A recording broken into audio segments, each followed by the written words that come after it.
Ryan. Today we are learning basketball with Rob Flom, the managing editor for 213 Hoops. Covers the NBA, the Los Angeles Clippers, and formerly of Clips Nation, Blazers Edge, and the BBall Index. How you doing today, Rob? I'm doing well, Ryan. How are you doing? I'm good. I mean, the playoffs are out and about. We're here to dive into the Clippers series. Just an epic game 2 comeback. Kawhi Leonard looking like peak Kawhi out of nowhere.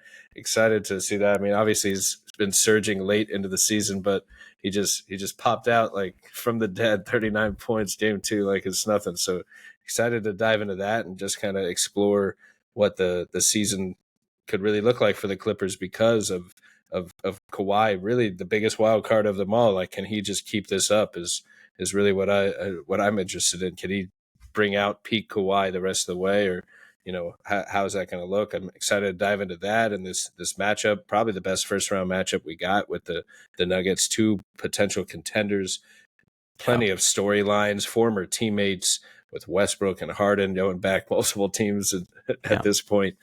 Man, just super interesting series there. And then also we're coming fresh off, sadly, the Magic lost to Boston. I thought there was a second there where I thought Orlando might pull it out. They've kept it close, 2 games in a row at halftime. And then Jaylen Brown just goes off looking like a star in the third quarter. Some incredible three-point shooting from both Pritchard and Derek White in both games, really. They're just stepping up when called upon, very like scalable almost. Like tonight with Tatum out, they just stepped right up and filled the role that was asked of them. So super excited to really dive into some of these series. And before we do, I thought I wanted to know a little bit about your background in basketball and just kind of how you got to your position with 213 Hoops and covering the Clippers, covering the Blazers.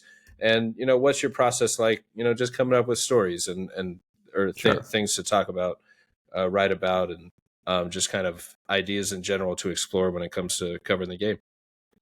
Yeah, so Clips Nation goes a long way back. So for those who are not aware, which is probably most of you, for totally sound reasons, Clips Nation was really the Clippers SB Nation blog. It was founded way back in like the mid 2000s by Steve Perrin. I became like just a posting member in like 2010, 2011. When I kind of got back into basketball again. I'd been a fan as a kid and then kind of faded out for, a lot of middle school and like elementary school. I became a fan again and just was posting a lot. And then one time he asked for blog contributors and I volunteered. I'd never written much before. Like I, was a fine writer in school, but I was like, I'll do it. And that was back in 2014. So it's been over 10 years covering one of the more depressing franchises in sports.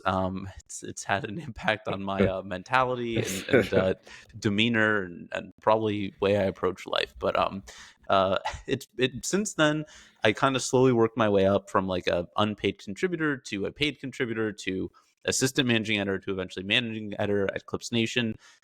There was a huge layoff at SB Nation. Specifically, all of the California blogs were purged due to a California labor law.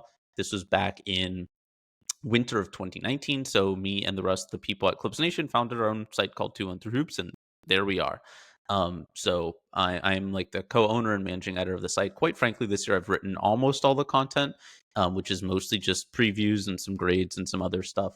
I would say like a lot of my more detailed analysis on our podcast, which is the Lob the Jam podcast, which is through 213 Hoops. So if you go to the site, you'll find it, whatever, they're affiliated. And that's where I'd say like a lot more of my takes. The site is really just for like game stuff and just keeping up with the team and commenters and whatnot. The Blazers was Blazers Edge is another SB Nation site, and I was doing a bunch of work for SB Nation teams. I did a couple things for like Ridiculous Upside, which is the G League site, some other things, and I was brought in to do like more stats focused stuff on Blazers Edge. I was there for like 2 or 3 years. I wrote some really fun stuff for them about just interesting stats. This was back in like 2017, 2018, 2019, which were really good years for the Blazers. So that was my time there. In general, when doing stories, and again, like unfortunately, I don't write quite as much like detailed deep dives. I usually think of it. At least I think most of my more interesting articles are more about players. I don't necessarily think of like a specific statistic or even like a specific, I mean, it usually is like a storyline, but I usually come at it from like a player perspective. Um, I would say like I wrote a big article on Blake Griffin actually in his last year on the Clippers. This is a long, long time ago. It's still one of, I think, the best things I've ever written, where I was just thinking about Blake Griffin and his career, his context in terms of like the Clippers and in NBA history, really, just a very fascinating career. And I just wrote a very, very long story about it. When Paul George left the Clippers, it was a very different thing. I was thinking about Paul George, but then that led me to think about like, why did the Paul George year not work? And it ended up being less about Paul George and more about the Clippers organization and their draft picks and all that sort of stuff. But anyway, going on too long. But I usually come at it from like thinking about a player, and then the story kind of just develops like what's interesting about this player, how they developed recently, where might they go from here, etc. Yeah, that's a super interesting process to just think about the player and their development. It reminds me of some stories I've done. Like my first piece was Switch Theory, was on Jaren Jackson and his development from where he was as a prospect to kind of this ascension, and showing he can be scaled up to superstar offensive option as well when Ja missed all those games, and seeing just kind of his development from like a unicorn prospect of what if to like full blown Mm-hmm. scorer. Like this guy brings the versatility on both ends. He can score, he can defend, and same type of idea with like Aaron Gordon, and thinking about his development and status around the league from like Orlando, the dunker, maybe almost used as a misfit on the perimeter, to now like the perfect role play finisher Yeah. next to Jokic, and just that perfect chemistry that you're looking for, that where both players make each other better for the skills that they bring. And just thinking about like the player's role and situation and how that changes over time, and how the development can be a combination of just right place, right time, opportunity. And it can be skill development too, but it sometimes it's just as much just good timing, being in the right place, right time with the right surrounding factors, and suddenly you're thriving. So it's interesting to think about kind of player development from the NBA standpoint of like, are the guys getting better, or are they just finally getting believed in by the right coach, with Yeah. the right front office, with the right surrounding players in the lineup to actually kind of support each other. So super interesting way to think about story writing and storytelling when it comes to basketball. And we got some pretty epic stories being written here in the playoffs. The first round with Kawhi and the Clippers. I mean, I think we got to dive right in. That's the Mm-hmm. big one here with Kawhi Leonard just looking like Pete Kawhi again. Like I didn't think that was going to happen again. Did you see an outing like that coming for Kawhi come playoff time? Because he has come back into form when he is available. He has looked like his peak self at times, but I guess it's that question where like Father Time catches up with everyone, and players of Kawhi's caliber normally can still like look like them peak selves sometimes for one Yeah. game. They can pull it out, but can he do it over the rest of a playoffs? And like that's the biggest wild card to me, that separates the Clippers from like being able to contend with anyone to, do you have Kawhi, a superstar level producer like that out there, or are you trying to win without him? And they've been really good both ways, but Kawhi makes pretty big difference. Yeah. I mean, to your original question, I mean, obviously that kind of scoring performance is impossible to really predict. I mean, 39 points, 15 of 19 shots, that's just crazy. Right. I mean, I think, his offensive performance has been coming on pretty strong for a while. I think the biggest surprise to me is that his defense is as good as it's been. That to me is kind of a bigger surprise than the offense. Like when he gets cooking from mid range, he'll just go on heaters, and there'll be games where he scores 30 points on like 65, 70% shooting. It's not unheard of for him. Um, to me, the fact that his defense is still really, really good at his age with the amount of like lower body injuries he's had, the fact that like, you know, per advanced metrics and just watching the eye test that he's, not quite peak San Antonio Kawhi because he's just not at that level. But he's still probably when he's locked in, like he has been in the playoffs, like an all defense level player or close to it is pretty remarkable. And that's the part I didn't think would come back. Quite frankly, like his first month and a month and a half this season was probably the worst defense I've ever seen him play. It wasn't like an effort thing. Like the lateral movement just didn't look like it was there. there were games where it was like you didn't really notice him much on defense. It was like, his return was thought to be like this big thing that would help the Clippers so much just positionally, because really a lot of the roster is pretty small. And Kawhi, obviously, a massive dude at small forward and even at power forward, is still very strong and is a good rebounder and whatnot. Um, and you weren't really seeing a lot of that early. And the reason why I think they flipped in March was that, one, he raised their offensive floor, but the defense also locked back into place for him. And when you combine him with like Kris Dunn or Derek Jones Jr., Nick Batum, then all of a sudden you have like a really, really good defense. So yeah, I mean, I think him scoring like that was just surprising, just because it's surprising when anybody scores like that. But to me, I mean, the crazy thing is his defense still being this good at this high level against, like, the Nuggets aren't like an amazing team, but they're a very good team. They have the best player in the world. And the Clippers defense on Jokic, I think, has been, and, the Murray Jokic two-man game has been fantastic. So, and a large part of that is Kawhi and kind of what he's been able to do out there. Yeah, I mean, Kawhi just incredible, and great point on the defense. I mean, yeah, that's the thing you would think would get zapped if you're going to lose some athleticism Yeah. from all those injuries. And the IQ, the feel for it is still there. The length and the giant hands are still out there, and very Yep. smartly knows how to use those hands with the right timing to get in there for active hand deflections and digs and all that. So I guess he just, because he looks slender too. He looks like he's not maybe as like Yes. bouldering out there, as much of a physical presence, but maybe he uses it, in a better way. Yeah, I mean, I forget what year it was even. I think it was the year he came back from his injury. So that in the end of 2021 season in the playoffs against the Jazz, he tore his ACL. He missed the entire next season. And so the following season, so that would have been um, fall of 22, the 22-23 season, he came back and he put on so much weight and he was gigantic. And I think it actually like hampered him. Hmm. Like he wasn't quite as quick. He didn't have like the burst on either end of the court. So I would agree. I think he's actually not as big as he has been at times. And I think that's actually been a pretty big benefit to him.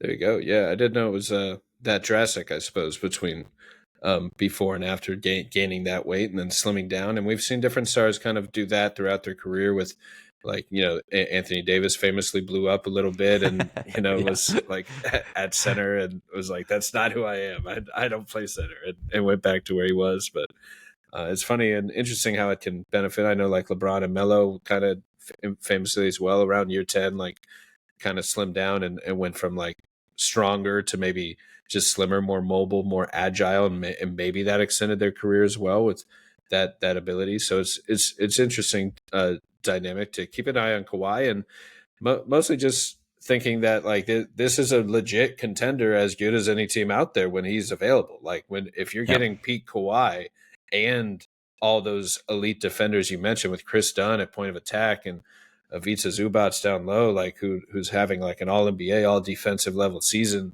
Those are some of the guys I wanted to ask you about next, was just their Yeah. value to this team, especially defensively. But Zubac has also been something of a playmaking hub, like that pick and roll with Harden being able to, get a mismatch and then find Kawhi real quick on the shuttle pass out to the corner. Like just good heads up play that a lot of centers aren't processing quick enough to make those plays. Yeah, I mean, I don't think he'll make All NBA. I think he's worthy. He will get votes. Like, I mean, some of the ballots that have been released have had him on All NBA third team. I don't think he'll quite get there. I think there are just too many kind of bigger name players ahead of him. In terms of caliber of play, though, he's absolutely been like that level. If everybody in the NBA was healthy, he wouldn't have a chance. I mean, I don't think he's actually like a top 15 player. But I think this season he's probably been in like the 20 to 25 range, like an all-star, like fringe all NBA caliber player. Certainly all defense. I think he will make an all defensive team. Um, and yeah, I mean, I think he's such, thinking about it just from like the player development story, like I was saying, he's such an interesting example of like player development and how sometimes it's linear, sometimes it comes in fits and starts. Like he's somebody who has like continuously worked on his game, is like notoriously a very, very hard worker. And it has not been linear. There have been some seasons where it's like he seemed like kind of the same guy, and there have been other seasons where he's taken big steps in one way or another, whether it be passing or rebounding or, not fouling when playing defense and contesting shots. And this year he's just kind of put it all together. He's just kind of been like the passing, like he's not Jokic, he's not even like a Isaiah Hartenstein or whoever. Like he's not that level of passer, but he's become a guy who can make reads in the flow of an offense and won't hold the ball. He still has some ugly turnovers. It happens. The rebounding, he's just a monster rebounder. Like he boxes out. He's very strong. He's somebody who has put on weight over the years. Like when you watch like his play with the Lakers, he's probably put on like 40 pounds, maybe. I don't know. Since like he was he was very young, but he's put on like a lot of weight and a lot of muscle. And that's helped him on the glass. It's helped him like play defense in the post. And he's been able to do all that while still maintaining like a super soft touch on offense. Like his little floaters and hook shots, they're just crazy. I forget which podcast I was listening to today. I think it may have been All NBA with Adam Mares and Tim Legler, but they were talking about like how he never takes actual jumpers. He does not face the basket. He actually did once late this season. He took like a little 15-footer, but that's very rare. He almost always has like a little, push shot or a hook or a floater type of thing. And the touch on those is incredible. Like his stats on them are great. And those are very difficult shots, even for a guy his size. And he's just kind of combined it all. And like, yeah, he's not the flashiest player, but I mean, he's had multiple 2020 games this season. And yeah, I mean, there's not many centers in the NBA better than him this year. I mean, especially with like Embiid out, Anthony Davis has missed a lot of the year. Like Giannis doesn't really kind of play center, but not really. It's like when you think about guys who've like actually played a lot of center this year, the list of them who are better than Zoo is Jokic, and then like you can talk about like a couple other people, but it's very short. Karl Anthony Towns, but Domantas Sabonis maybe, depending on your cup of tea. You could argue Zoo is probably a better playoff performer, or at least a more scalable one. So yeah, it's just been a phenomenal season. He's a fan favorite. He's the longest tenured player on the Clippers. He came over a few months before Kawhi and Paul George did. Kris Dunn is just an insane defender. He's the best perimeter defender who's ever played for the Clippers. He's better than any of the Kawhi seasons. He's better than any of the Paul George seasons. He's better than Patrick Beverley. You could go back, Luke Mbamute. You could talk about like Quentin Richardson. Like I don't know about like the 80s guys, but like in the past 20 years, 25 years, he's the best perimeter defender who's ever played on this team. Well, man, and that's the high praise. It is, and it's so crazy because like he reminds me in some ways of some players whose defense I think is overrated, like Avery Bradley, who is also a Clipper and one of my least favorite Clippers of all time. Because players like him, and to some extent like Lou Dort, are like these very like active on ball types who put up a lot of pressure, and like it's very visual. Like you can see them playing defense, and you're like, you register like that guy is playing defense. He's playing defense hard. And I think those players get overrated a little sometimes on defense because there's so much else to defense. There's like rotations and help, and like when you gamble and when you don't gamble and fouling. And like Avery Bradley didn't do a lot of those things. Like he was a very good pressure guy on the ball, but he was small. He couldn't guard bigger players. He didn't rotate very well all the time. And like Kris Dunn is both amazing at the point of attack, and he's also just this free safety type guy who will get steals. He'll get in passing lanes. He'll disrupt stuff. He gets blocked shots. He just does everything on defense. Like he's undersized, like he can't guard Jokic. When they play the Lakers, like LeBron and Luka will bully him a little bit because he's just too small for those guys. So he's not like quite in that like level of player who can guard anybody. But for what he is and like the impact he offers, and I think most advanced metrics like EPM, all those things would rate him as like one of like the top 5 or 6, most impactful defenders in the NBA. And it's just been a pleasure to watch him, as frustrating as he can be on offense. The fact that teams will just let him shoot threes and it's the right strategy, it's very frustrating, but the defense, it just makes up for it. Yeah, I was literally pulling it up as you said that. Kris Dunn is the 3rd highest guard defensively in defensive EPM on the Dunks and Threes site, and literally tied with Ivica Zubac for defensive EPM. Both of them are 99th percentile plus 2.4 on defensive EPM. So quite literally the 6th and 7th, or tied for 6th most impactful defenders, tied with Asar Thompson, Gobert, Hart, and right ahead of Hartenstein, like right up there with every defender you think of. And, another crazy stat I saw on the broadcast was Zubac was right behind Jokic and Christian Braun for on-off court leaders for the entire season. Like the team is like the team is the second best team in the league with him on, and second worst team with him off, or whatever, however you kind of Yeah. coin that phrase. But just shows how impressive he's been, because that is a strong roster to begin with. So the idea that like he's the leader and off on a great team, I think shows some of his impact, and maybe he plays with starters. You have some context for that. Well, there is also like the Clippers have not been able to find a good backup center. You will of course. I know you're a Magic guy. You will of course remember your old friend Mo Bamba, who was on Hey, the Clippers he for. made it there for a minute. Yeah, he was on the Clippers for the first half of the season and was really bad, and was better Yeah. than their other option, who was Kai Jones, who was much worse than Mo Bamba. And now they're playing Ben Simmons at backup center. So Drew Eubanks is around. They're the Clippers. The Clippers, since they lost Isaiah Hartenstein a few years ago, their backup center position has just been terrible.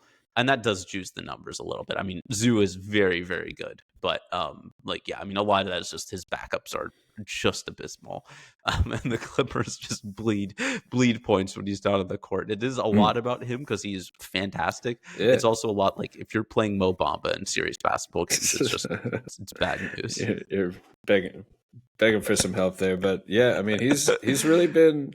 I think he's had like one of the most underrated seasons, I would say, like just based on what you said, like others might, with more, fame might get more recognition award season wise, because it's not always based on just what happened this season. But like, I think he's been like the stabilizing force for the team. Yes. Would you say, like when you're missing Kawhi with injuries, when, Harden is stabilizing the offense and creating all of it, and got the All-Star nod. But I think even at that point in the season, people were like, Zubac is kind of the one holding this thing together, while even if Harden is kind of running the show.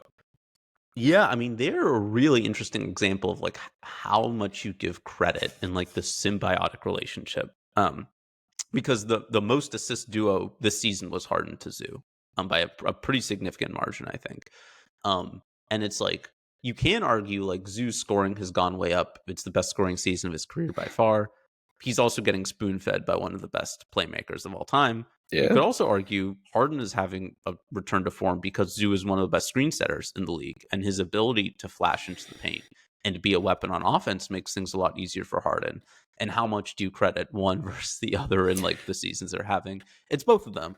Right. Both of them are going to get All NBA votes. I would think, from what it sounded like, just listening to some of the big name podcasts, I think Harden will probably get All NBA third. I mean, he's very deserving. There's no thing. I think a lot of Clippers fans would probably say Zoo is probably the most deserving on the team. But I mean, Harden's had a fantastic season. I have no complaints outside of there are 2 turnovers every game that just make me just want to scream. But yeah. He'll try some things. He's having fun out there, but Yeah. I think this is like one of the core tenets of Ben Taylor's Thinking Basketball book, like trying to think about who to credit in the pick and roll between Nash and Amari, and like do you credit the scoring creator, the vision, who can create the advantage and create that opportunity, create the play, or do you credit the strong play finisher, who's the most athletic, dominant force out there, who Yeah. brings that gravitational force to the rim, who finishes strong? And obviously it's a symbiotic relationship, like you say, where like the sum of the parts is greater than either individual. And similar to talking before about like Jokic, Aaron Gordon, or Chris Paul and DeAndre Jordan, or Chris Paul and Blake, I should say, is just symbiotic. Like they just make each other better. And it's a great question for, especially for the evaluators that have to kind of decide these awards, because I think like James Harden is more popular, obviously more famous, and more all time ranking. Like he's up there for good reason. He gets some of that legacy going his way for the tiebreaker, and he'll make some teams because of that. But he's also deserving because of the offense that he's able to create. And he looks like, maybe not peak Harden, but like pretty close to form, just being able to be a one-man offensive creator with the step back threes. He'll have moments in the game, even when Kawhi's going off, he'll still step into threes and orchestrate things and just hit big shots, doing his thing, driving to the rack, using the hesitation, the deceleration, drawing fouls. Like He hitting tough floaters. Like in the first game, he hit that game tying floater with 18 Yeah. seconds left in game one. And that was something I was going to ask was, it seemed like they're daring Westbrook to beat them from 3-point. Is that Yes. part of the defensive strategy? It seems, because he's hit a couple big ones in the fourth quarter of the first game. He had a Yep. ton of energy plays. He had the catch and shoot corner three with 23 seconds left in the game that went into overtime. And you could say that Westbrook's energy almost willed the Nuggets to that overtime and to pull out a tough game one. And I was wondering kind of where Westbrook is viewed as the X factor in this series, and if they're just kind of like daring Westbrook to beat them because Yeah, I of, mean they definitely. Jokic to Jamal and how deadly that pairing is.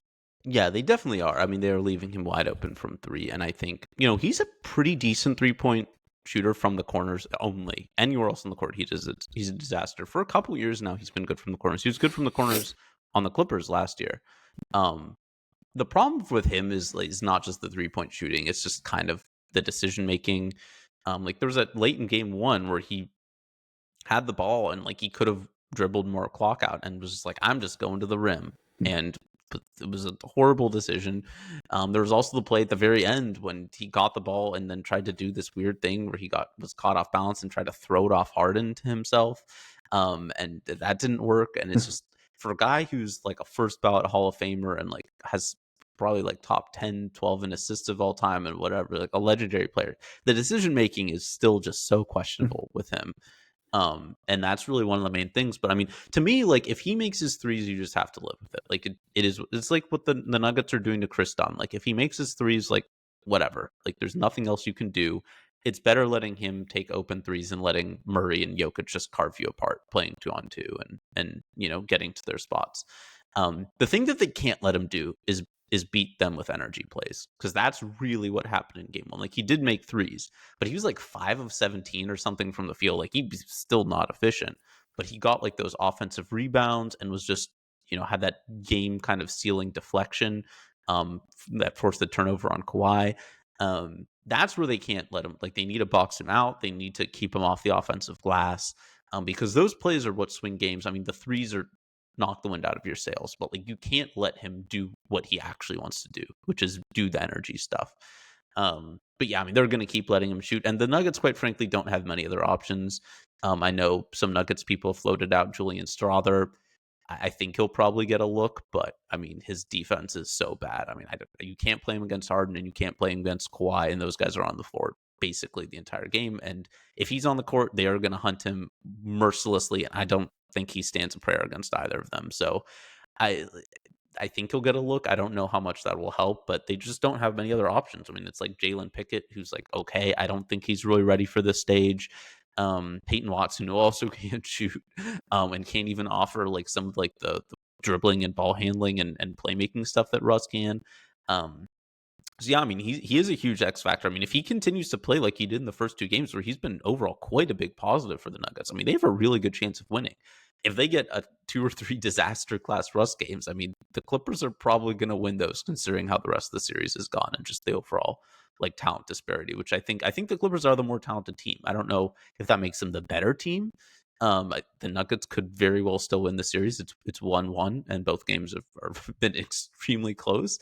But the Clippers are more talented. They're deeper. But I mean, yeah, if Russ continues to play this well, I mean, it swings things up a really huge amount. Yeah, his energy is contagious. I mean, the Nuggets didn't really have anyone like him. I think that's why he's been so effective Yeah. there, is he just brings that energy, that downhill athletic force, that on the ball specifically, that they don't necessarily have that element in their offense. So I think that's why especially that, plus him accepting the role, the off-ball movement role around Jokic, and that another symbiotic relationship where like they just Mm-hmm. like are thinking the game very similarly, of the grab and go pace, looking for each other. Jokic grabs the rebound, is immediately flinging up to Westbrook flying down the floor. It's just a very natural match of talent there, and just gives them, you kind of give talent to a contender and throw a little bit of another curveball in their arsenal that, might not make a big difference for other teams that already have those downhill athletic forces. But for a team that doesn't really have someone with that quick first step burst, that explosiveness, like to get into the paint that way, I think that's really where they appreciate that dynamic. And another X factor was Michael Porter Jr. I thought especially the rebounds. I mean, 15 Yeah. rebounds in the He second was huge in game. game 2. Yeah. Like he almost willed them back to win it. Like there were a couple close possessions right at the end. It was back and forth a little bit where he had a big rebound for a putback. He had a big clutch catch and shoot 3-pointer. Then he had another offensive rebound that drew some free throws. And literally, I don't know if it was the play before or right after, but Aaron Gordon down by 1 point with 2 minutes left. The people's champ misses an open dunk that would have that would have given his team the lead with 2 minutes left. I mean, that was a pretty huge miss there with as Kawhi is just going nuclear basically right in his face, just hitting midi fadeaways over Aaron Gordon. What have you noticed in that matchup? Did Aaron give Kawhi any problems in the first game versus the second game? Just it's like he's not even there. I wouldn't say so. I mean, I think Aaron Gordon is one of the better Kawhi defenders in the league. I mean, I think the Nuggets traded for him just for his overall package. I mean, at least a small part of it was they wanted to bring him in to be a Kawhi stopper guy. And ironically, since they brought him in, I mean, this is the first playoff series that these teams have played since then, because Gordon was not with the team in the bubble. It was Jeremy Grant, who was kind of the main, and Paul Millsap even, who were kind of the main Kawhi guys. But yeah, I mean, he's very big and strong, not as athletic as he used to be, but still quite athletic. And he's a very good match for Kawhi. He's somebody who most of the time I think the Nuggets have been fine, letting him kind of be on an island, and he's done okay. When Kawhi's in the zone like he was in game 2, like it just doesn't matter. It could be, Scottie Pippen out there, and he'd probably still be hitting those mid-range jumpers. But I mean, Gordon has done the best job. I think Peyton Watson's done a solid enough job. But I just don't know if they can live with his offense for very long on the other end. I mean, I think the Nuggets' biggest issue is that they've been too switch happy. I mean, the Clippers are good at forcing switches. I mean, teams over the years have gotten much better at being able to force those switches and those mismatches. And the Clippers have gotten much better at it than they were a few years ago. But I mean, I think they've conceded too easily. And like most of the first quarter, Kawhi was scoring on Jamal Murray, which is just, Jamal Murray is not like the worst defender, but has no chance on Kawhi Leonard. And I think that's really what got him going. And then, as the game went on, they were a little bit better about either keeping Gordon on him or sending help if it was Murray or another weaker defender. But yeah, I mean, I think they're probably game 3. They're going to come out and send help immediately on Kawhi if he has anybody but Gordon. Maybe even if he has Gordon on him, if it's in like a good spot for him on the court. And that should open things up for Harden. Because, I mean, one of the reasons why he was played that way in game 2 was because Harden destroyed them in game 1 and carved them up. And it wasn't as good a performance, but I think he was like 33 and 11 in game 1 on very good efficiency. They really had nothing for him. And if they switch to a more Kawhi-focused defense, that should open things back up for Harden and the Harden-Zoo pick and roll. So it's just a balancing act. And the Clippers, I think, sometimes can be too focused on one avenue. And so like if they're making things really tough on Kawhi, like you just don't stress, you don't force feed him, like you just let things come naturally. You go back to your mainstream of the Harden-Zoo pick and roll. Maybe you run some stuff off ball for Norm Powell or Bogdanovich if he can ever get his act together. Go about things that way. But yeah, I mean, it's watching the Kawhi Aaron Gordon battle is just, it's great basketball.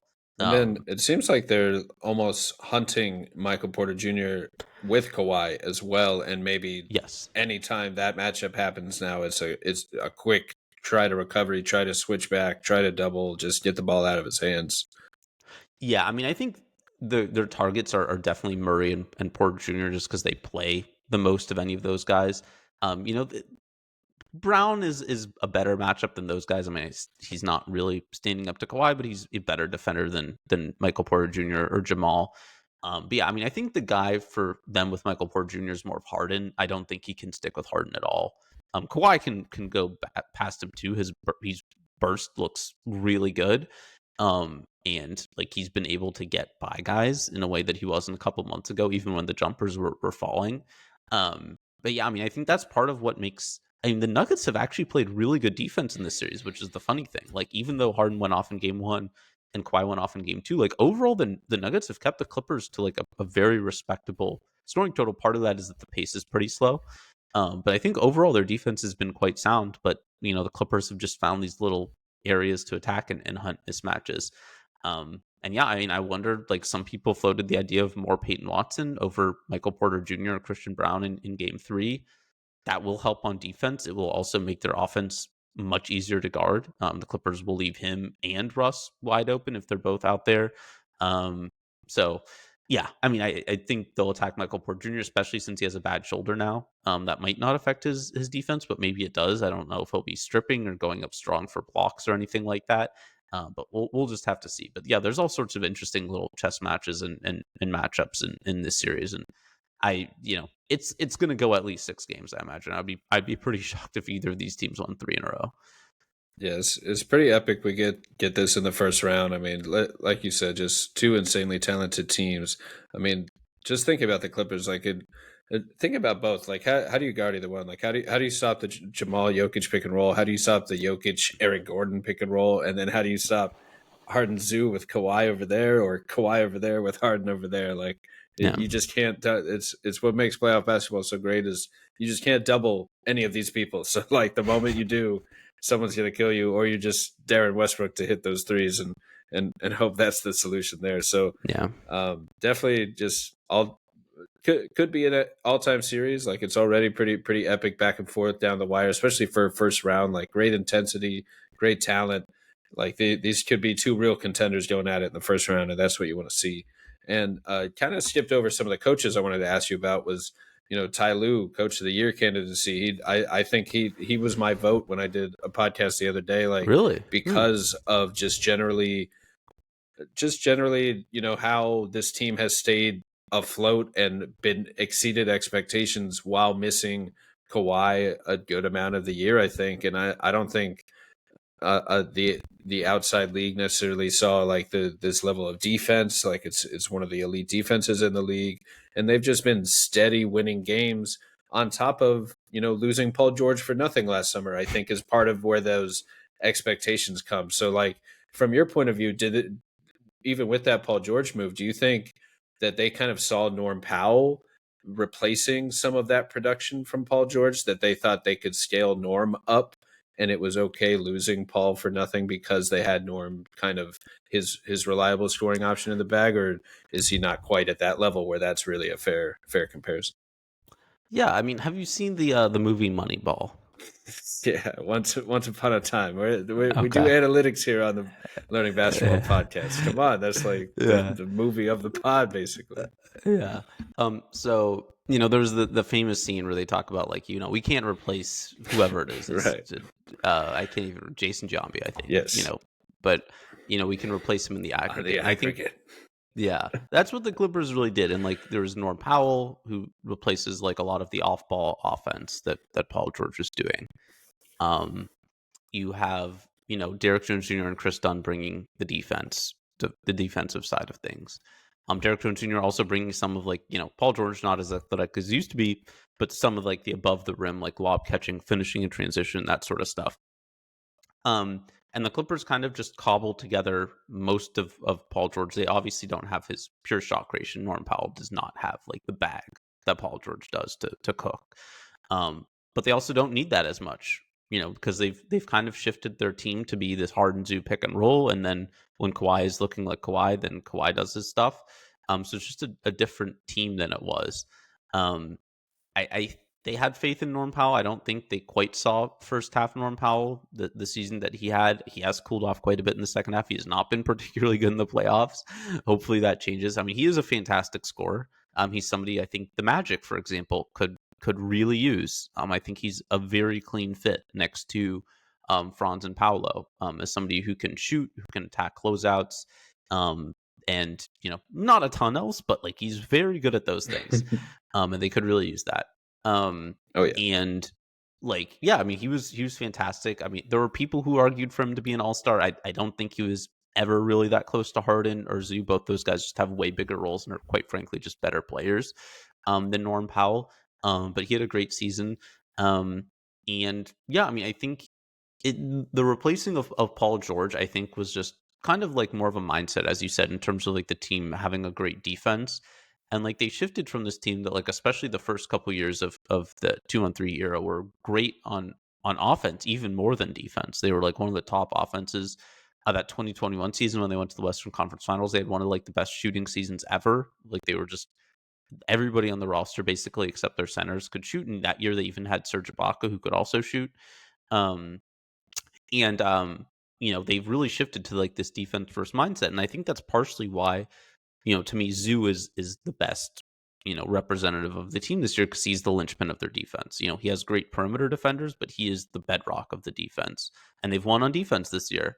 And as good as Paul George has been on defense, he's fallen off significantly on that, and he's still fine, I think, but like even Derek Jones Jr., I would say, is a better defender now. Kris Dunn is a much better defender now than Paul George is.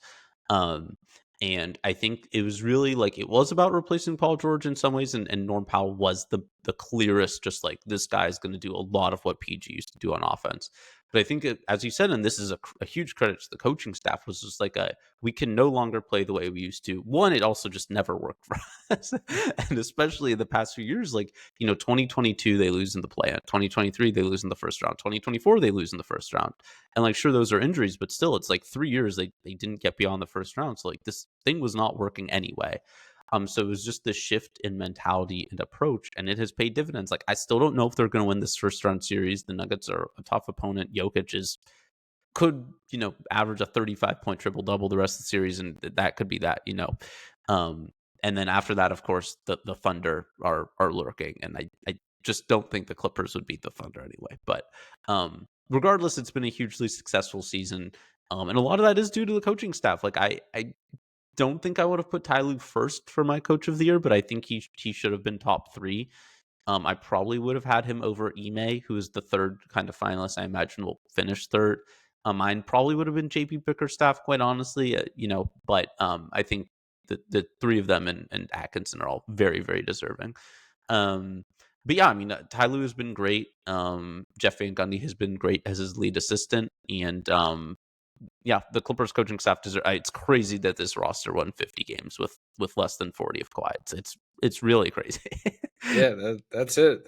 That's the main takeaway to me as well. And I got to ask Ty Lue about Zubac's importance when they had a matchup with the Magic in one of the pregame interviews, and just kind of asked him if he thought he was an all defensive player and what he means to the defense, and just raved about everything he does. Mentioned being also an offensive hub, how they asked Zubac to do so much for this team as a scorer, as a creator, and as a defender. And he mentioned that he's a big that you can give different commands and he'll pick it up quick. And just talking about his ability to just switch defensive schemes like play to play, and Zubac is on top of it, and just crediting his basketball mind on both ends of the floor. And it's funny you mentioned Jeff Van Gundy. That was my next question, was just his impact as an assistant coach. He went viral a few days ago wrestling Jokic and another coach for an out of bounds ball. He's like the one of the announcers during game 2 was like, calling Jeff out for getting in a defensive stance, and he's doing everything but slapping the floor out there, like bringing the energy.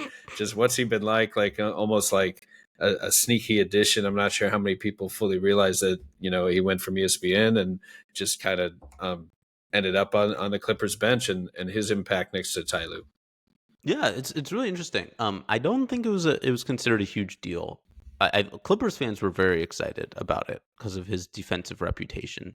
But I mean, I think there was a pretty wide sense that he might be a little quote unquote washed. He had coached for a very long time. I think his last coaching season was like 2007, maybe 2006. And he coached like an what. I don't want to get it wrong, but it was like an Olympic youth team or like one of the developmental Olympic FIBA teams. qualifiers. Yeah, FIBA qualified team. So that like that, Yeah. but so like he's involved in coaching still, but it's like he can't get away from it. Yeah, but like he hasn't been like one of like an NBA coach, I guess I would say. But yeah, he done FIBA qualifiers. He's been with like the Olympics and stuff like that for a long time, like in the Olympic program.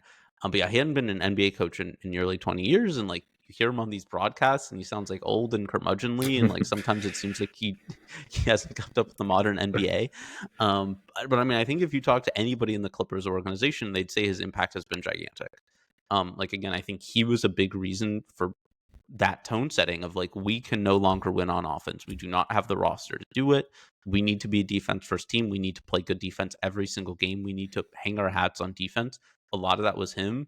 I think the team, I think he does like a lot of the defensive schemes and game planning. I think there's been a lot of rave reviews about that and like his attention to detail and scouting opponents, and tendencies and all that sort of stuff. But yeah, he's been huge. I mean, he is like the second lead assistant when Ty isn't there. Brian Shaw's the replacement coach, but Jeff Van Gundy's like the next main guy on the coaching bench. And yeah, I mean, he's been fantastic by all accounts, just like a good character who I think is very well liked just in general on a personal basis, as well. But yeah, I mean, it's been a huge success, and I was quite frankly not expecting it. I didn't think it would go badly. I wasn't like, wow, Jeff Van Gundy's going to ruin this team. But I didn't think he'd make a huge impact. I don't think assistant coaches usually. Maybe it's not that they don't make huge impacts; it's that it's usually not very recognized or recognizable. And this year, I think it's been very clear the impact that Jeff Van Gundy has made on this team, because the night and day difference in defense from this year. Last year, some of that is personnel, but I think a lot of it is mentality and scheme and just game planning. There it is. So with all these differences, where do you think the expectations are at this point for the rest of the way for this team? Like they have figured a lot out. They've Yeah. stabilized a lot of things. Is it championship or bust? Has it been that the whole time with Bomber? Basically, anyway, kind of, talking about the team that way. Yeah, it's a great question. If you were to give the Clippers front office and organization truth serum before the season, I think they would have predicted something in between what the general public was saying and what ended up happening.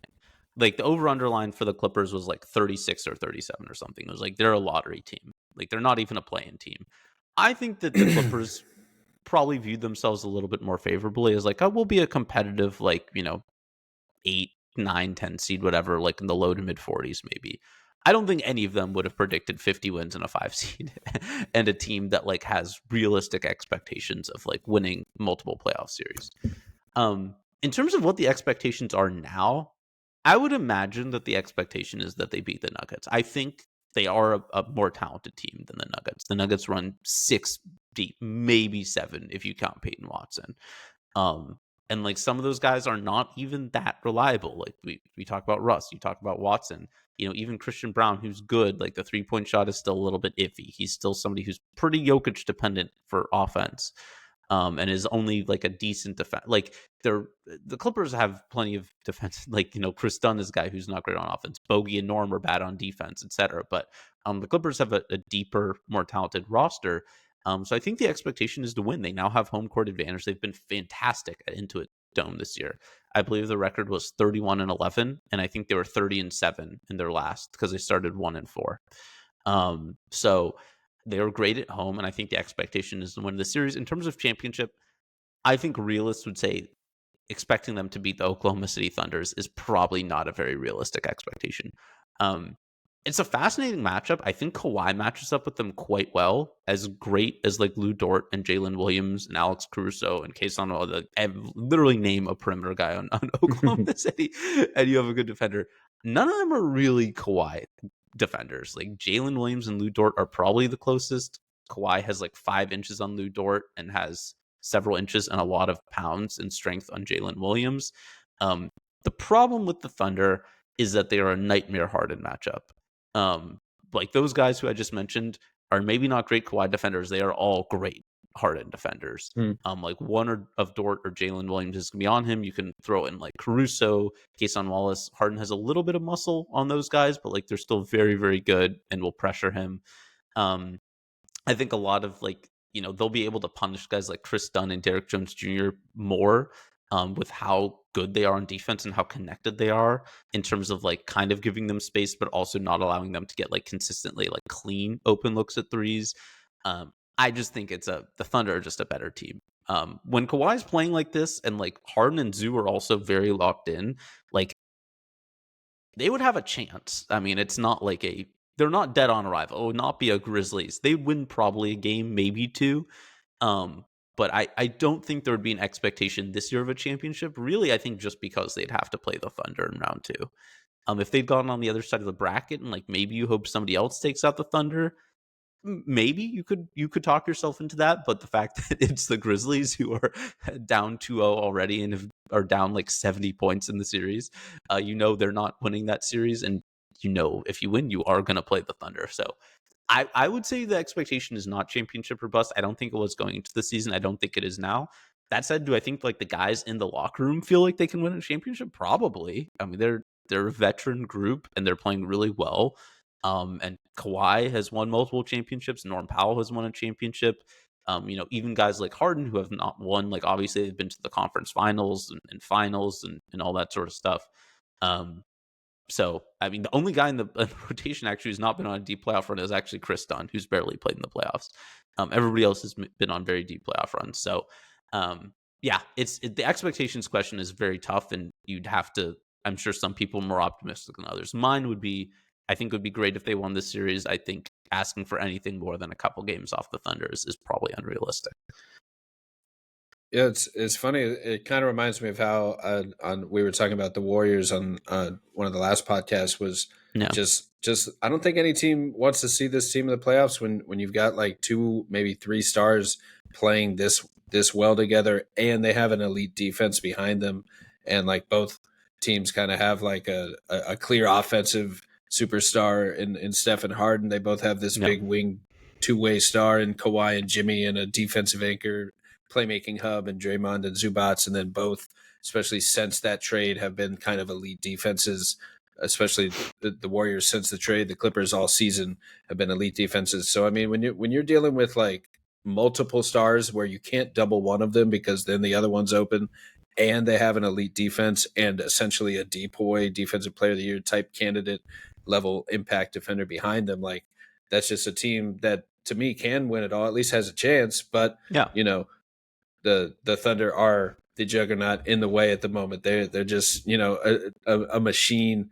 that no one wants any piece of. So that's what makes the playoffs great. Is we got to see it play out and see if Shea can get his first one, or if Harden can get his first one, or is Steph and Dre just get to run it back for another time. So it's exciting though, because like compared to say some of the other playoff teams, like they really, I think many people would give them a chance. Like I don't think you're counting a healthy Harden, Kawhi, Zubac team with an elite defense out of almost any series, because it's basketball. It's not these teams all have flaws. Like there are holes that can be picked on, and they're not going to be perfect every night. So especially with the volatility of 3-point shootings, that really gives the Clippers a good chance. I mean, I don't know where I'd rank them right now, but I would definitely put them on the side of legit contenders rather than like below the bar of like they're playoff teams, but they're probably pretenders for the real thing. Like to me, elite defense and multiple offensive stars like that, like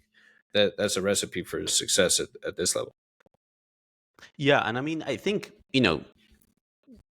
as scared as like I think fans and even media people might be of the Thunder, I don't know necessarily if players and organizations feel that way, just because the Thunder are so young and haven't quote unquote done it yet.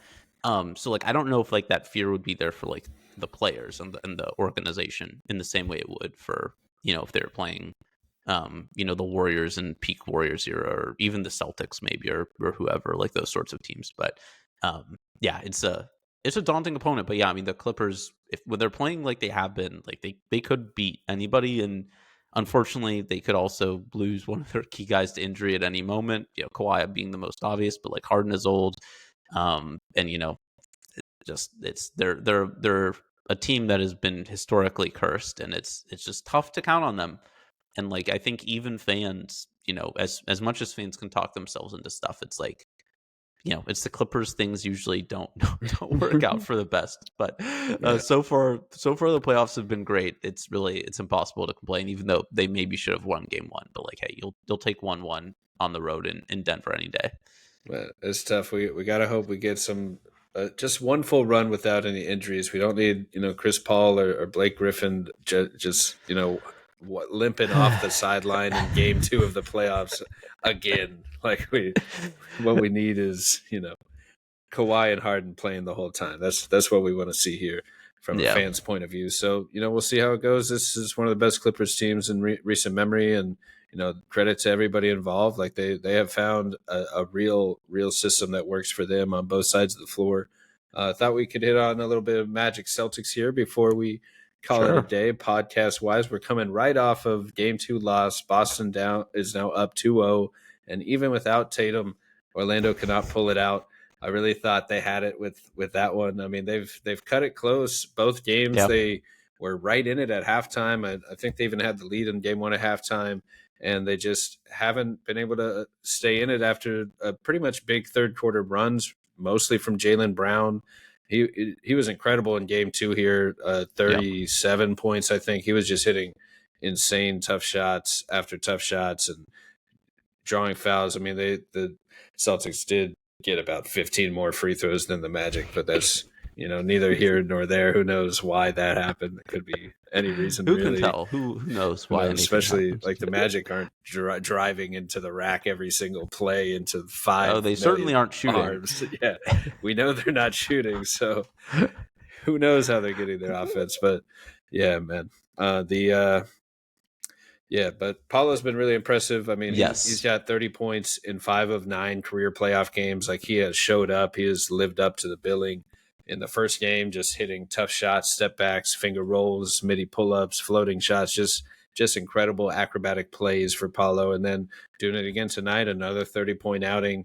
Just a mid-range assassin, drawing fouls, power slams, playing powerful, playing forceful. Like, he's the second leading scorer since the All-Star break for a reason. Like, he is focused. Like, he has found himself, like, putting up like about 29 points a game. Like, only Shea is above him since then.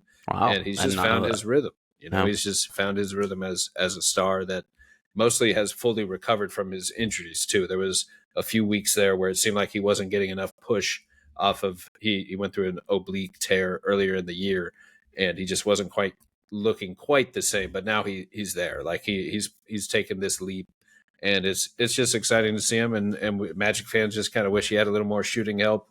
I think that's pretty much what all the fans are criticizing or boiling down to, is just like we seem to even Franz is playing well. We just got to hit some open threes. I'm not sure if you've noticed anything else from the Magic side of things that they could kind of need to get over the hump right now and maybe make this a series. Yeah, what's interesting is one, I mean, I think that Paolo playing at this level is the most important thing. And Franz has been good. I mean, the shot has not been falling, the three has not been falling, but I think overall he's played well. Like, he looks like a real player out there. It's just like the threes have not been falling. I mean, I think, and I'm curious what you'll say to this, is like the shooting thing is obviously huge. They're a horrible shooting team in the modern NBA. To me, it's also just like a pure talent thing. Like, it's not even just the shooting. It's just like so many of their guys are just either not NBA players or like playing way, way above what they should be playing. Like, when you look at the roster, like that right now they have 2 starting level players. I mean, you can. Man, it's a lot of Corey Joseph and Caleb Houston, but all love to the guys. Yeah, it's a lot. I mean, like, I've been a long time Wendell Carter fan. Like, he's good. Like, he's probably a fringe starting level player. I mean, he's their 3rd best player right now. And like, after that, I mean, you have KCP, who just does not look the same. And then, I mean, it gets even uglier than that just so quickly. So to me, like, it is shooting, but like, even without like great shooting, I mean, how much better would this team look if you just brought in like Tyus Jones, Amir Coffey, and like, I don't even know, some random forward who's decent, like Harrison Barnes or something. I don't know. Like, they're not even great, but like, I think all 3 of those guys would be like significant, just like guys who are just actual NBA rotation caliber players. And I think that's really even more than like specifically shooting, just like you said, like when you just like Corey Joseph is like should not be playing NBA minutes like at all, really. Like, I mean, I'm sure he's a great locker room veteran guy, but like, he is not like a guy you want playing playoff minutes for you. Like, the same goes, as you said, for like Caleb Houston, like Cole Anthony after that playing game has not been good. Like, Gary Harris is like just like maybe a 10th man level guy. It's so rough just in terms of pure talent. Like, shooting would be great, but I mean, if you just upgrading overall just talent, just in terms of like ball handling and shot creation and just everything Just all for of the like things. for the bottom half of the roster. But I'm curious what you think about that, or if you think it is more of just like a pure shooting sort of a thing. Yeah, I'd say a couple thoughts. Anthony Black comes to mind as well. He's probably Yeah. been their most reliable, like third big Yes, that's true. wing-ish Yeah, yeah. creator. And the Magic tend to live and die by him, is where some of the stats say as well, not just the shooting. Where like if he's having a good game, because he's still a young player, second year player, if he could be a little inconsistent in that sense. So he's been a 40% shooter from 3-point range since the trade deadline, and was much lower, like 25% or something before the deadline. So that's been a big difference. And he's kind of been their swing factor, their X factor of like, if he's playing well, the team has a good chance to win. But I do think that the shooting is the biggest glaring thing to me. It's been multiple seasons of me thinking the team like basically needs like Damian Lillard to just fall from the heavens and save this offense.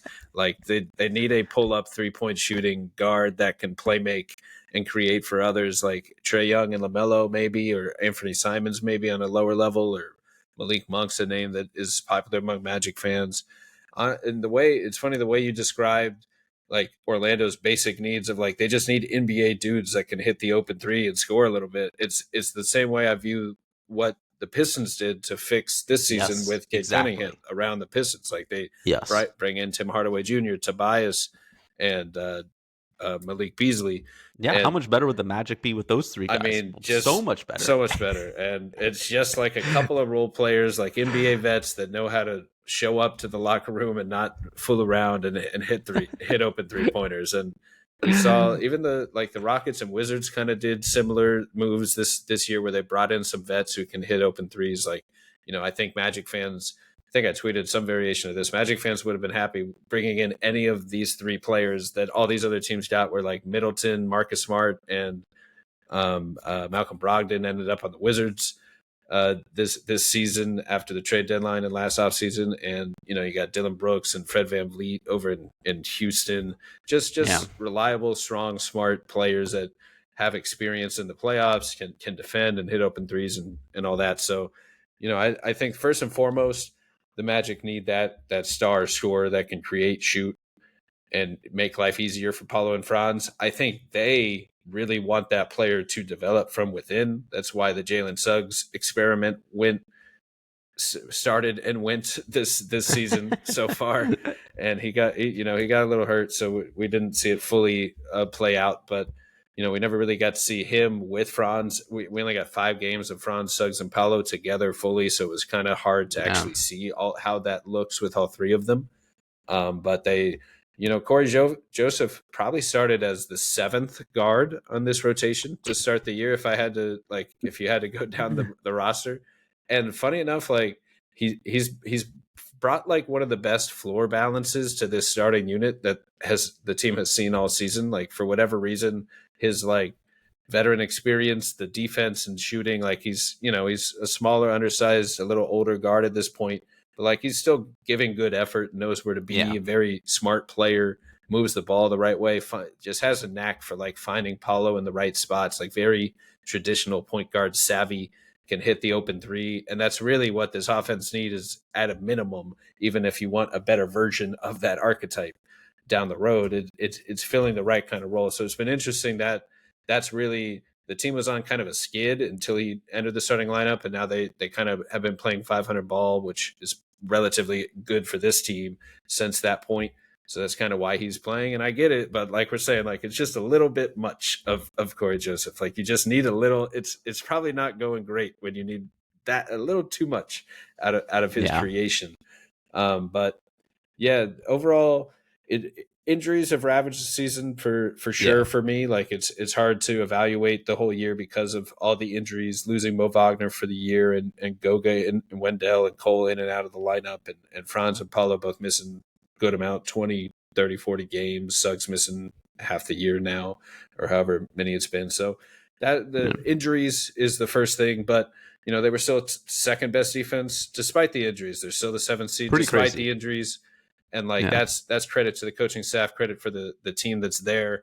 I think where the team's at right now, like they're happy to have made the playoffs. I think they wish they were playing a little bit better, and mostly just I do come back to hitting their shots. Like KCP went like 0 for 7, I think it was. Like it was brutal. I forget the stat, but they create a good amount of open threes. They just can't hit anything from anywhere, no matter how much space they have. It is crazy. That's the big one. But that being said, like it might not have, it didn't necessarily help them get stops if they were hitting more threes tonight. I mean, Derek White and Jaylen Brown were just hitting insane shots. Like, it doesn't matter if your shots, obviously the shooting would help keep up with it, but like, you're not getting stops on some of these tough shots either. So that's another part, is Jaylen Brown just went nuclear, and there's not much you can do when there's a little bit of disparity as well on the free throw line, and neither team is really hitting their threes, and then the other team is just hitting insane shots. Like, if you're not going to match them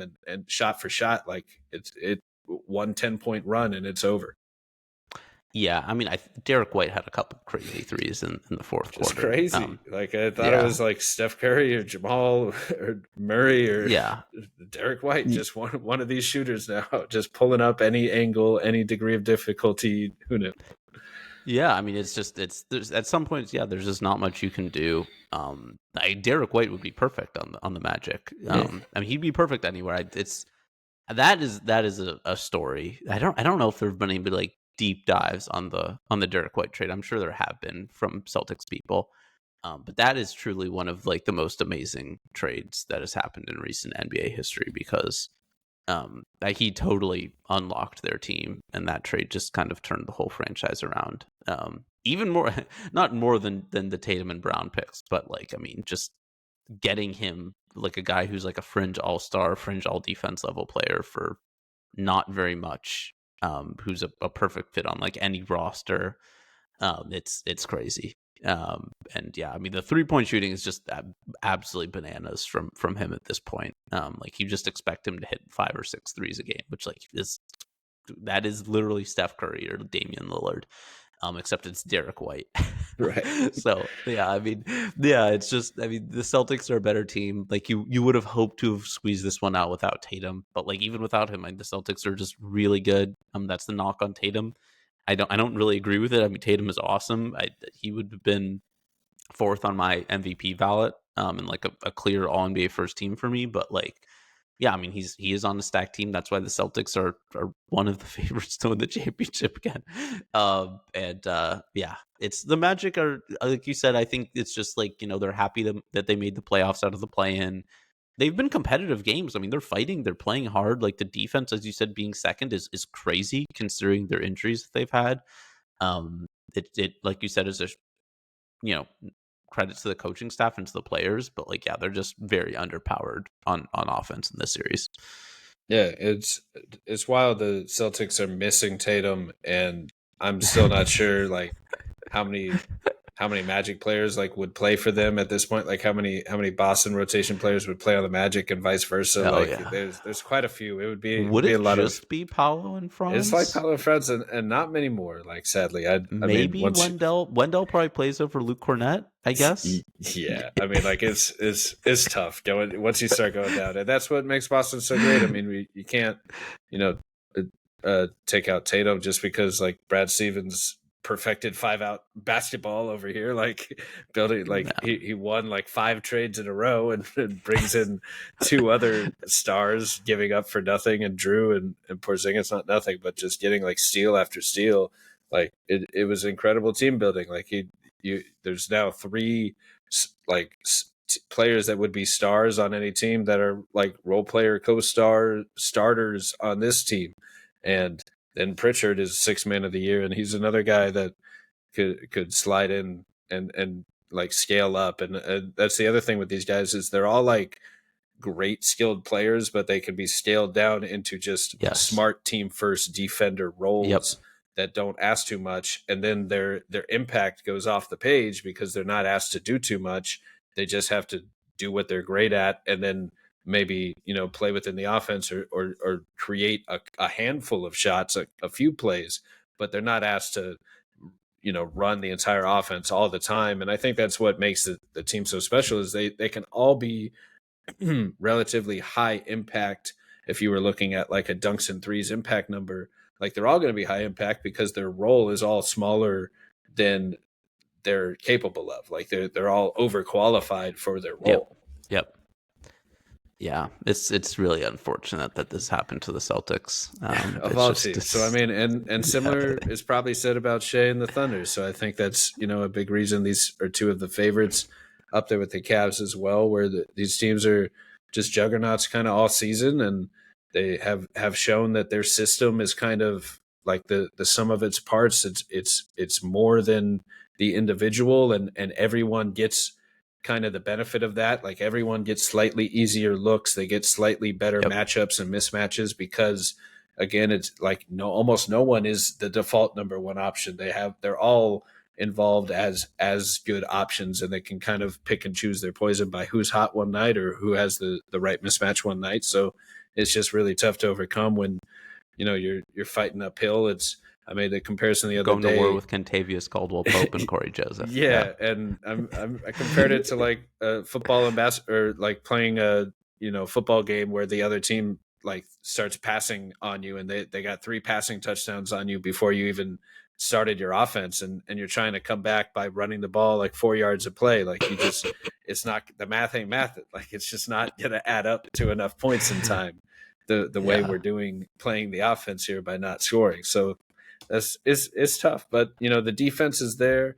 I think that the locker room of the Magic and the team definitely believe they can win. I think they believe they match up well with this team. Mm-hmm. I think Franz and Paolo take things very personally, and I think they feel like they have shown up, so they're probably frustrated just with, like, I'm sure Franz was frustrated after maybe the first game and came out like swinging this game. I thought he was a lot more on point, like getting to, you don't see him doing I feel like he took more elbow mid-range pull-ups this game than he normally would. Like he was aggressively hunting his shot that way, where normally he's looking to drive or create for others. It was a little bit more of like he's looking for his own shot this game because the team needs him to, and maybe they don't really want to rely on the others hitting open shots when they know how that's generally going to go. Yeah. I think at the end of the day, again, Paolo looks great. Franz has mostly been pretty good. You just have to hope, they stay healthy next season and the team's able to make some moves in the offseason. I will say, and like, I think you basically just hit on this, and I think it ties into like what I said about the overall talent is I think just this will be like my final thing is like, I do think like in the NBA now, guys like 5 through 10 have never been more important, right? Like it's always been like your top end talent, like you need the best player, the second, third, whatever, which is like the big 2, big 3, and like those players are obviously still important. Like Jokic was able to drag this team to 50 wins in a 4 seed, the Nuggets, even though like they don't have that much. But yeah, I mean, I think the best teams like the Celtics, the Thunder, even the Cavs just have so many decent to good NBA players where it's like it gives you so much lineup versatility, it gives the coaches so many options, and it just has like you have so much more confidence in your team when like I know Paolo and Franz don't like think like, well, our teammates stink, but it's like at a certain point like it just has to be comforting knowing like you're out there and it's like everybody out here, like I trust them to that they will do what they need to do. And yeah, I just think that having those sorts of, and even with like going to the CBA and like roster construction and that stuff, but I just think like with how good the talent is in the NBA now, it's just never been more important to have just like a good, like real, like back half of your starting lineup and then into your bench. It's a great point. I mean, you just can't have players out there with flaws that will hurt you that other teams will take advantage of. Like you mentioned, like Strother being a mismatch for the Clippers. Like if you put out a non-defender, the stars in the playoff level are going to take advantage of that. And if you put out a non-shooter, they're going to leave them wide open and take advantage of that. And you play 2 non-shooters, like good luck getting anywhere towards the paint. And you play 3 non-shooters, well, that's the Magic's offense right now. So, you just got to stay away from it. Man, it can be tough to watch.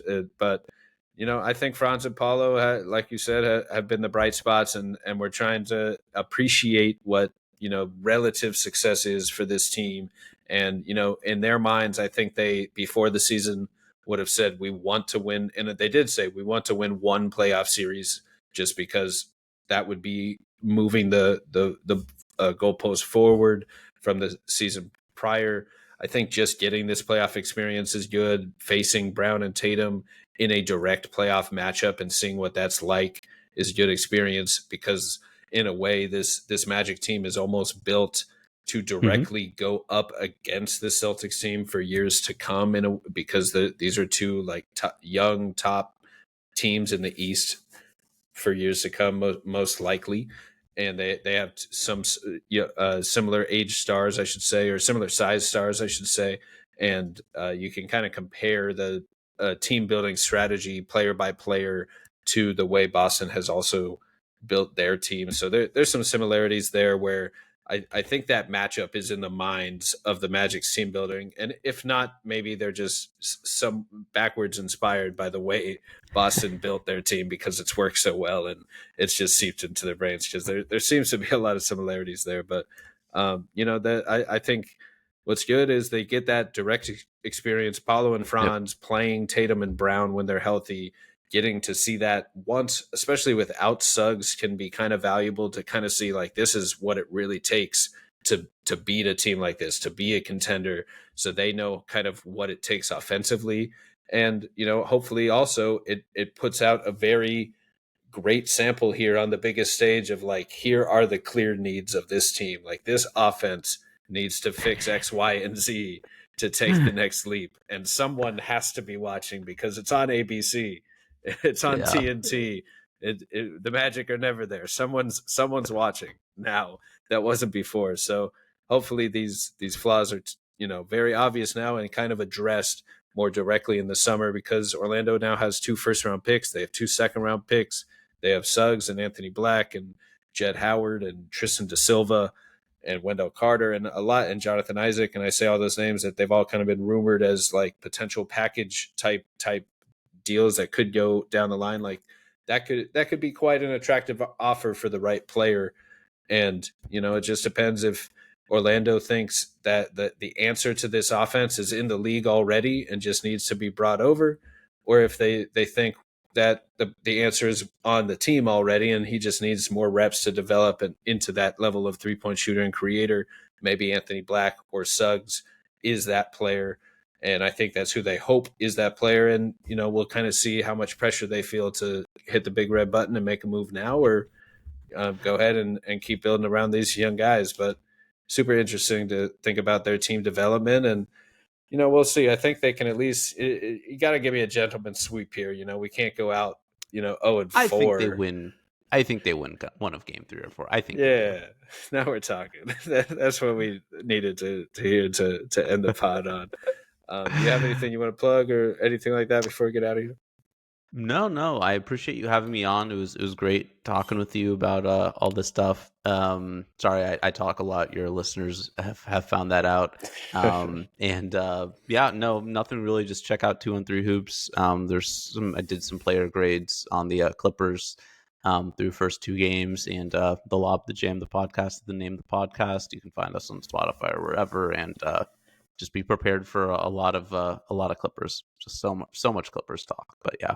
Hey, that's what it's all about today. We're here learning some basketball, diving into the Clippers franchise, appreciating the season. It's been super, super cool to see the Clippers back on the stage and just super relevant again, and really feel like a real contender. And appreciate your insight. Thank you, Rob, for taking the time today and, sharing a little of your process, your story, your background, and all things Clippers with us. It's been a super exciting time out in LA for this team. And, they're part of one of the best series and could win it all this year. One of the best stories of the season, I think, for this whole league is the success of this team. So thanks for getting the time or taking the time to share that story with us. And, appreciate you hopping on the pod. Always fun talking hoops.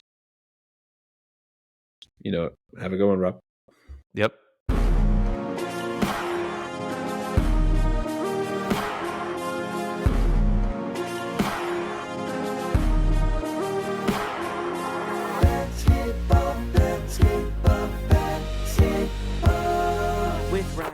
Learning Basketball is a Swiss Theory podcast hosted from Beyond the Arcade.